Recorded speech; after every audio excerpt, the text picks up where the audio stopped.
What is up, everybody? This is Steve Breach coming to you here today, driving home from work. The biggest surprise of 2023, probably the only thing that would beat this surprise from last night would be CM Punk actually showing up at the Survivor Series. But last night, Impact Wrestling, Bound for Glory, aka their WrestleMania. I was lucky enough to go to one of these back in the day, I believe in 2013, when it was the battle of the Aces and Eights versus AJ Styles, even though his contract was coming to an end, and the word was that AJ would actually be flying the coop and leaving TNA, the company that brought him. But Impact Wrestling decided they're going to change their name back to TNA. I don't know what the heck's going on. I don't even know who owns TNA Wrestling, Impact Wrestling these days. I can honestly tell you that going back to the name of TNA, yes, I'm sure you do own it. You're not gonna have to rent it or buy it or anything like that. Doing it without Jeff Jarrett, doing it without Dixie Carter seems like a mistake to me. If you own the name, you can call it. If it's your company, you can rename it sloppy shit for all I care. Like it doesn't matter. It's your company. Do whatever you want. But for Impact Wrestling, with the strides that they've made, I can tell you that I don't really watch it. I've seen clips of it, but I mean, like, to make it a real wrestling company, to have the names in there of real reliable wrestlers that aren't really built on a gimmick or anything like that. It's just, we're gonna have like people like Brian Myers, the most professional wrestler. You know, we're gonna have guys go out like that, and it doesn't matter if you watch a night of wrestling. That's what you're gonna get. You're gonna get a night of wrestling. You're not gonna get the Vince Russo swerves and storylines and this, that, and the other. When it really comes down to it, this is a company built on wrestling. And whether if it's the thought that maybe nostalgia will pull them back. I know that kind of like Impact Wrestling, they don't run house shows. They kind of like set up shop in a town.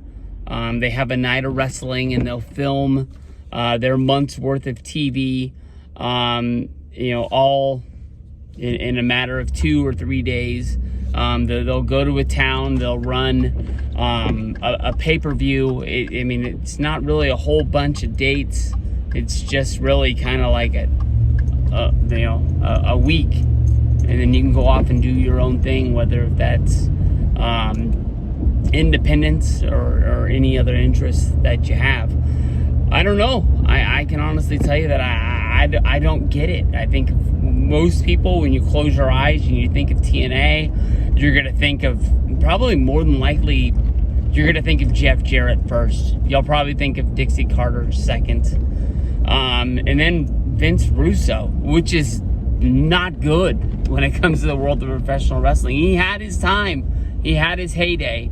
But basically anything he did on his own, whether if it was WCW-ish, whether if it was TNA-ish, was bad. And it needs to be forgotten about. They had good wrestlers. I think at one point TNA had one of the best rosters there is in the world of wrestling. I want to say that as of right now, I think that TNA has the best women's roster there is in wrestling. But honestly, I think WWE has them beat. Maybe if you use the brand split and it's like TNA, Raw, or SmackDown, maybe TNA. It comes so easy not to call them Impact. Just go back to calling them TNA. And for the people that have been trying to talk about Impact Wrestling but calling them TNA for the past 10 years, good for us.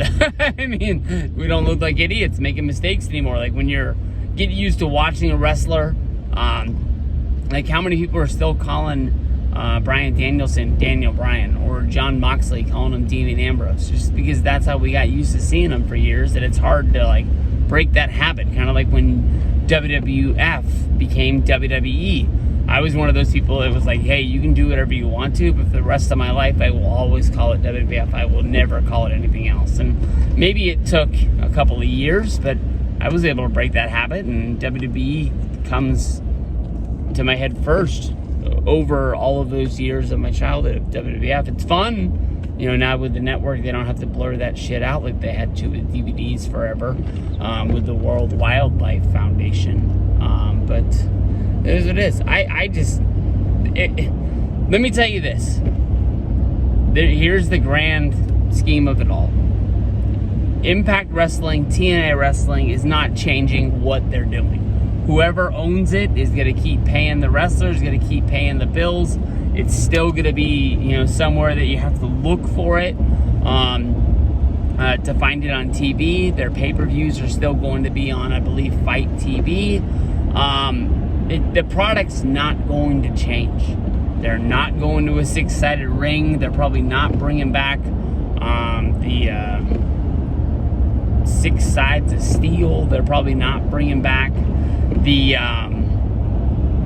what was that? Did you just call it the X Division? What was the match with the belts on the ropes above the ring? Probably not doing that either. Vince Russo's not coming back.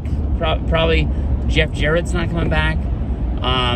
It's still going to be the same exact thing, just with another name. So, like, the people, I've seen a lot of people sort of like showing their TNA DVD collections that I think a lot of people built and probably don't know what to do with them, probably because there's not really a demand on people to buy them. But Don West was shoving those brown bags down our throats, or they were doing like 20 DVDs for $50. The last DVD bulk sale I did from them was back in 2020, and it literally was 20 DVDs for $20. They were just trying to get all of the old stuff out of the warehouse. You go to shopimpact.com, that's probably going to become shoptna.com. They really only have 4 to 5 DVDs at a time. And, you know, when they sell out, they're done, and they move on. And it's not the pages and pages of old ones, and they run like the $5 Black October, trying to blow those things out. That's probably a thing of the past that's never coming back. But if I was them, I would have picked any other name other than TNA. If I'm them, I'm, you know, trying to call Billy Corgan and say, hey, I know that you really liked Impact, and at one time you wanted to buy it from Dixie, and it got messy. You got your money back, and you went elsewhere and started you bought the NWA, and then you started running that, and you made that reputable. And you made, people knew what it was, whether if it was on Impact, whether if it was pay-per-view exclusive. You know, people knew who the champion was. People knew what was going down.